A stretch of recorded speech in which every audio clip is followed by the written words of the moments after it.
మహిళలను దూషించడంలో అసలు ఫస్ట్ ఇప్పుడు వాడికి 100 తప్పులు పూర్తి అయిపోయినాయి. ఈ రాబందులు తిన్న ఒక గొడ్డు గాలి వారికి కూలినట్టు వాడికి 100 తప్పులు పూర్తయింది. వాడికి కర్మ స్టార్ట్ అయింది. పొగరు దిగాల దేవతలనే తీసుకొచ్చిండంటే గరగపాటి నరసింహారావు గారు ఎంత మంచి వ్యక్తి అయ్యా.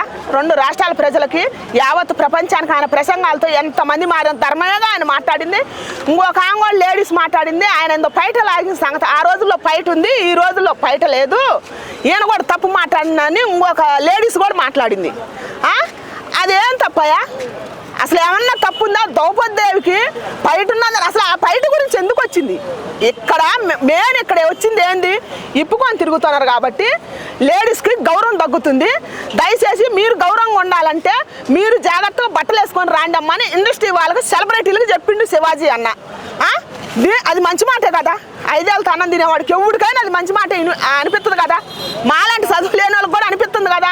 ఈ చదువుండా బుద్ధుండా జ్ఞానస్తులకి ఎందుకు వినపడతలేదు? ఇది తప్పు కాదు కదా. దీనికి సీతాదేవిని తీసుకురావటం ఏంది, ద్రౌపదేవిని తీసుకురావటం ఏంది? మన హిందూ సంఘాలు మొత్తం అసలు ఏం చేస్తున్నారు? గరగపాటి నరసింహారావు గారిని తీసుకురావటం ఏంది? ఆయన ఏదో చెప్పింది మొత్తం ఇప్పుడు ఆయన చెప్పిన ప్రసంగాలన్నీ తడకొట్టి వేస్తున్నారు. ఆయన చెప్పింది సత్యాలే కదా. ఈడు చెప్పింది పిచ్చి కుక్క చెప్పినట్టు చెబుతుండు. పుచ్చకాయ మొక్క పెట్టి ఈడేం చెబుతుండు? కిరా దోసకాయ పెట్టి పుచ్చకాయ మొక్క పెట్టి పిచ్చి కుక్క చెప్పినట్టు చెబుతుండు. అంగాలు కోసేస్తానని అంటుండు. అంత పెద్ద వ్యక్తిని అంగాలు కోసేస్తానంటుండు. అప్పుడు హిందూ సంఘాలు ఏం చేయాలా? గవర్నమెంట్ ఏం చేయాలా? అట్టాడు పిచ్చుకొక్కను వీళ్ళు తలుచుకుంటే ఆగుతుడా? వాడు ఏ దేశం ఉండో మన దేశం మొత్తగా వాడిని తాట తీయాలి కదా. మన భారతదేశంలో రేపులు జరుగుతున్నాయి కదా, దానికి కారణం మొత్తం హిందువులే అని చెప్పేసి ఒక ప్రచారం చేస్తున్నారు. మీరేమంటారు? మన భారతదేశంలో రేపులు ఎక్కువ జరుగుతున్నాయి, అంత హిందువులేనా కారణం? మరి ఏ దేశంలో జరగట్లేదా? ఇప్పుడు అట కదండి. అసలు ఇంకా మన భారతదేశంలోనే ఒక్క పావుల వంతు ఉన్నారు మూర్ఖులు, జంతు రూపంలో ఉండోళ్ళు, కిరాతకులు. 30 వంతు మంచోళ్ళే ఉన్నారు కదా. లేనిది భారతదేశం మన సంస్కృతిని పక్క దేశ వాళ్ళు ఎట్టా చేయొచ్చు దండం పెడతారండి? మన సంస్కృతిని నేర్చుకుంటారు పక్క దేశ వాళ్ళు. మనం ఒకరిని చూసి నేర్చుకోవట్లేదు. మన భారతదేశంలో పుట్టినందుకు ప్రతి ఇండియన్ గౌరవించదగాలన్నమాట. నాకు ఆ పదం పలకట్లేదు కానీ ప్రతి వాళ్ళు హ్యాపీ ఫీల్ కావాలా.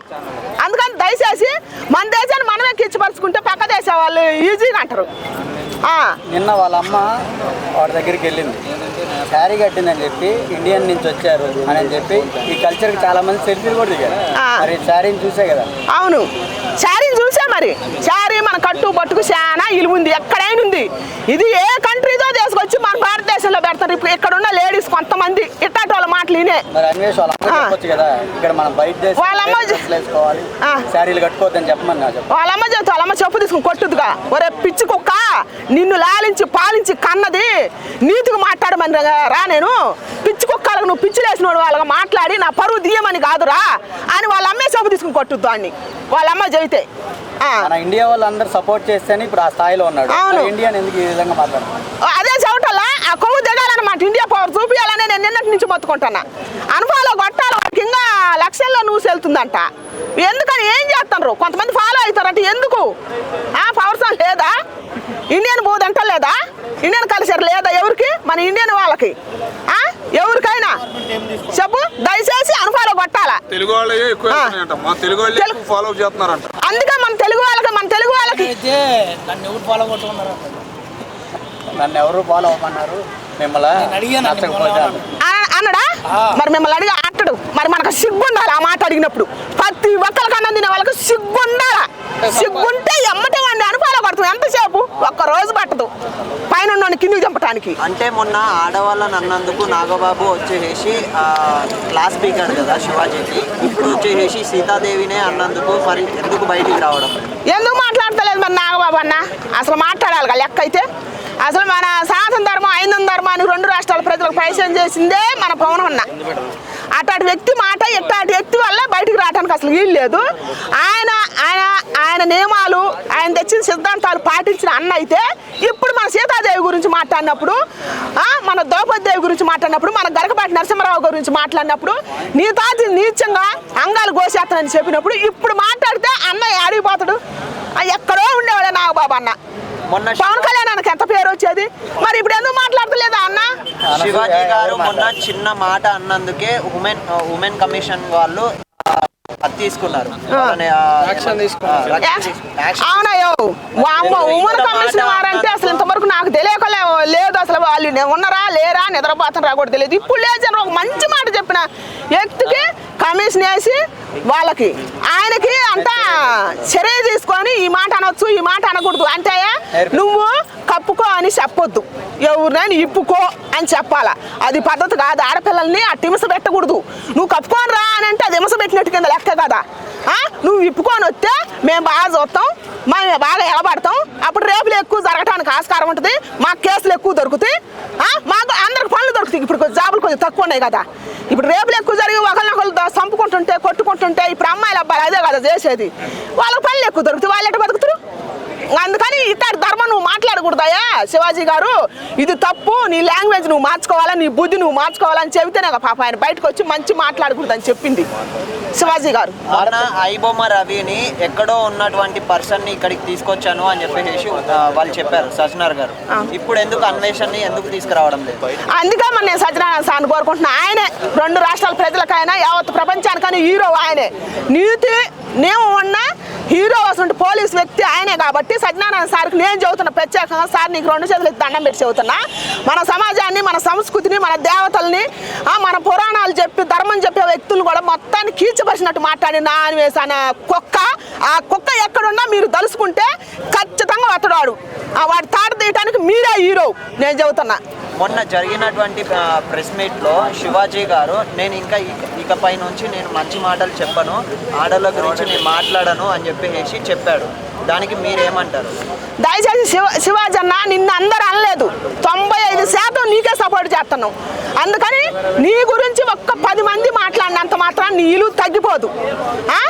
ఒక సినిమా ఉంది, ఎవరంటే రాజమౌళి అన్న తీసిండు, బాహుబలి సినిమా తీసిన ఆయన పేరు ప్రభాస్ గారిని. దాంట్లో ఛత్రపతి చేసిండు చూసినావు. నువ్వు నీ కోసం పుట్టలేదురా, జనం కోసం పుట్టి నువ్వు తిప్పరామేశం అని శివాజీ అన్నకు నేను అదే చెబుతున్నా. తిప్పన్నమేశం నువ్వు వజ్రం లాంటి మాట మాట్లాడు. మగ జాతికి ఆనిమొచ్చు, నిన్ను చూసి మగవాళ్ళు కూడా మారుతారు అన్న, చాలా మంది మారుతారు. ఒక లేడీస్కి అన్యాయం జరిగినప్పుడు ఎవడన్నా కిరాతకంగా ఆ లేడీస్ని మానభంగం చేయాలనుకున్నప్పుడు నీ నుంచి నేర్చుకున్న మగవాళ్ళు వాళ్ళని కాపాడుతారు. వాళ్ళ వైపు వాళ్ళ ఆడవాళ్ళు కాకపోయినా కూడా వాళ్ళకి అన్యాయం జరిగినప్పుడు కొంతమంది అయినా మగవాళ్ళు మారి కాపాడటానికి అవకాశం ఉంటుంది. దయచేసి మీరు నేను మంచి చెప్పనని మీరు మానుకోవద్దు. మీరు చేసింది 100కి 100 మంచి పనే. మరి వచ్చేసి అన్ని ఎప్పుకొని రావచ్చు, మీకు నచ్చిన డ్రెస్ వేసుకురావచ్చు అని చెప్పేసి అంటున్నారు కదా శివాజీ చెప్తున్నారు. ఆ చౌదరి ఆర్జీ గారు కూడా చెప్పిండు. ఆయన ఉన్నాడు కదా ఆర్జీ గారు, ఆయన వాళ్ళకి మరి కింద కూర్చొని ఆడవాళ్ళ కాళ్ళు నాకాలు లేవు. ఆయన చాలా చూసిన నేను ఇంటర్వ్యూలు, కింద కూర్చొని కాళ్ళు నాకుతాడు. ఆడవాళ్ళ గురించి అసభ్యంగా ఆయన చేయాల్సిన చాలా మామూలుగా ఉండవు. ఆయన చెప్పాలంటే ఇంక మా మాటలు చాలు. శివాజీ గారు ఈ పదాలు వాడారని అనసూయ వీళ్ళంతా ఆడవాళ్ళు వచ్చారు కదా బయటికి. మరి దేవుళ్ళు తిడితే ఎందుకు రావట్లేదు? అన్వేష్ గారు దేవుళ్ళు తిడితే ఇప్పుడు ఎందుకు బయటికి రావట్లేదు? ఎందుకు రాదంటే అనసూయ గారు ఇప్పుడు ఆ దేవతగా సృష్టికర్త అని చెప్పుకుందిగా. మేము కంకణం కట్టుకుంటే శివాజీ గారిని భూమి మీద లేకుండా చేస్తున్నదిగా. ఎందుకంటే శివాజీ గారు కప్పుకొని రా అన్నందుకు, అన్వేష్ గారు ఇప్పుకొని రా అమ్మ అని చెబుతుంది కాబట్టి ఇప్పుడు ఆమె దేవత ఆయన కొరాలెత్తుంది. ఆమె రాదు ఇప్పుడు బయట. అంటే మొన్న శివాజీ గారు అన్నందుకు, అలా చెప్పినందుకు, మంచి వాక్యాలు ఇచ్చినందుకు కొంతమంది హీరోయిన్లు గారు వాళ్ళు వచ్చేసి ఇప్పుడు ఉన్న ఈవెంట్స్ కి మంచిగా కప్పుకొని మంచిగా నిండుగా వస్తున్నారు. మీరేమంటారు? నిండుగా అండి. మొన్న జరిగిన సెలబ్రేషన్ నిధి అగర్వాల్ ఎవరామా, ఆమెకే అవమానం జరిగింది. ఆమె ఇప్పుడు నిండుగా కప్పుకొని వచ్చింది. నేను చూసిన సెల్లులో కొంతమంది బాగుంది. ఇలాగే శివాజీ గారు చెప్పిన తర్వాత యాంకర్ శ్రవంతి అని ఒక ఆమె ఉంటది, అదే స్టేజ్ మీద మాట్లాడాడు. ఆమె ఇప్పుడు డైలీ శారీలే కడుతుంది, ఇంతకు ముందు వేరే డ్రెస్సులు వేసుకునేది. అవును, మార్పు వచ్చింది. ఇదే కోరుకుంది మరి. అందుకే శివాజీ లాంటి అన్న ఇట్టాటోళ్ళు ప్రతి ఒక్కరు స్పందించాలా. అసభ్యంగా ప్రవర్తించే ఆడవాళ్ళకి సిగ్గు రావాలంటే ఇట్టనే చేయాలా, ఇట్టనే మాట్లాడాలి. ఆయన మౌనంగా బాధపడ్డాడు కానీ ఆయన మౌనంతో గెలిచిండు. 2 రాష్ట్రాల ప్రజలను కానీ యావత్ ప్రపంచాన్ని కానీ లేడీస్ మనసు కానీ ఆయన గెలిచిండు. ఈ లేడీస్ కల్లి హక్కుల గురించి మాట్లాడిన వాళ్ళందరూ పిచ్చుకొక్కలు అయిపోయారు. అసలు అన్వేషణ కానీ ఏం చేయాలి ఫైనల్ గా? అన్వేష్ కానీ అసలు ఉరిదిస్తే బాగా అనిపించింది నాకు. చెత్త ఎందుకు వాడు ఉండి ఉపయోగం? ఏం మాట్లాడుతుండే, ఏం సాధిద్దాలని పోయిండు దేశాలు.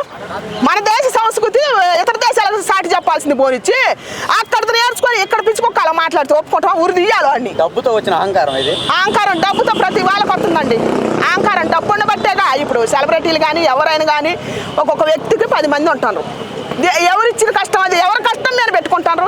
వాళ్ళు సొంతంగా గట్ట తీసారా? ఈ మాట్లాడే వాళ్ళందరూ సెల్లులు చూసి సావచ్చుగా, మంచి ఏదో చెడేదో తెలుస్తుంది. వాళ్ళు చూడరు, పక్కన ఉన్న 10 మంది చూసి, ఇప్పుడు పక్కన అసిస్టెంట్ ఉంటాడు కదా, ఆయన చూసి చెప్పాలి. ఆయనకి చూసి చెబితే కానీ ఆయన చెబుతుడు హక్కుల గురించి. దేవుడు అంటే కొన్ని మంది ఏమంటున్నారంటే ఇప్పుడు అట్లాంటి బట్టలు వేసుకోవడం వల్లే కాదు, ఇప్పుడు చీర కట్టుకుంటే ఇప్పుడు రోడ్డు మీద తిరిగినంత మాత్రం మానభంగం కాకుండా ఉంటుందా అని అంటున్నారు. మరి దానికి ఆమా ఎందుకైనా వాడు కూర్చుంటా తింటావు, కూర్చొని తినరాదా లేకపోతే కూర్చోకుండా తినరాదా అంటే నువ్వేది మాట్లాడే అది ఇది కనుక మాట్లాడితే నేను అల్లదుకొని తింటానని మాట్లాడారట. అట్టుంది అనమాట ఇది ఈ ప్రశ్న. అంతే కదా, చీర కట్టుకున్నావుకి చీర కట్టుకున్నావుకి సంబంధం ఏమన్నా ఉందా? వేసుకునే డ్రెస్సుల్లో కాదు, మీరు చూసే చూపుల్లో ఉంది. మగవాళ్ళు బుద్ధి మారాలంటున్నారు. చీర కట్టుకుంటే మాత్రం మానభంగం కాకుండా ఉంటుందా అని అంటున్నారు. అట్లా చీర కట్టుకున్న వాళ్ళకు మానభంగం అయింది. ఇప్పుడు నేను చెప్పిన కదా, 9 ఏళ్ల పిల్ల కాంచి 90 ఏళ్ల ముసలిదాన్న పద్ధతికి ఉంటేనే అవుతున్నాయి. నువ్వు ఇడికిడికి వేసుకొని వస్తే ఇంకా ఎక్కువ అవుతాయి కదా, నీ బ్రతుకే నాశనం అయిపోద్ది కదా. నువ్వు ఇప్పుకొని మంచిది కాదంటున్నారు. మగవాళ్ళ బుద్ధి ఎట్ట మంచిది కాకుండా నువ్వు ఇప్పుకొని వస్తాను, వాళ్ళు నువ్వు ఫ్రీజ్ చూపిస్తాను, వాళ్ళు చూస్తాను. వాళ్ళ బుద్ధి మంచిది కాకుండా ఎట్టుంది చెప్పు? అంటే మంచిగున్న బుద్ధి కూడా అలాంటి బట్టలు వేసుకోవడం వల్ల చెడు బుద్ధి అవుతుంది మరి అయిద్ది కదా, మంచివాడిని కూడా జరగొట్టినట్టే కదా.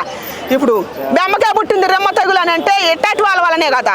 ఈ అన్నం చూపిస్తుంది, చూసే వాళ్ళు తప్పే ఉంది. 100 సార్లు చెప్పినా కూడా నువ్వు చూపిస్తున్నావు, వాళ్ళు చూస్తారు, వాళ్ళు తప్పే లేదు. ఇప్పుడు మీరు ఫైనల్ గా శివాజీ గారికి సపోర్ట్ ఇస్తారా, అనసూయ గారికి సపోర్ట్? నేను శివాజీ గారికే సపోర్ట్ ఇస్తా.